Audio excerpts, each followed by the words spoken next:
উত্তরবঙ্গের বন্যা আর আবরার ফাহাদের করা 5 বছর আগের পোস্টের কতটা মিল রয়েছে আজকের দিনে, চলুন আমরা ভিডিওতে জেনে আসি।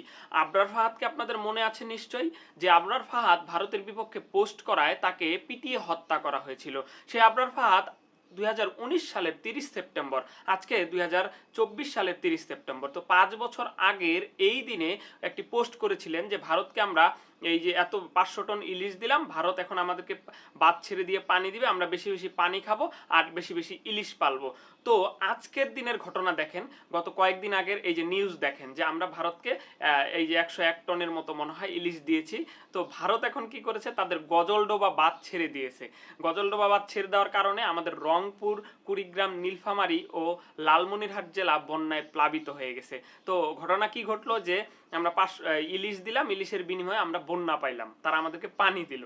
তো এই যে আবরার ফাহাদ দেখেন, এটা এই পোস্টটা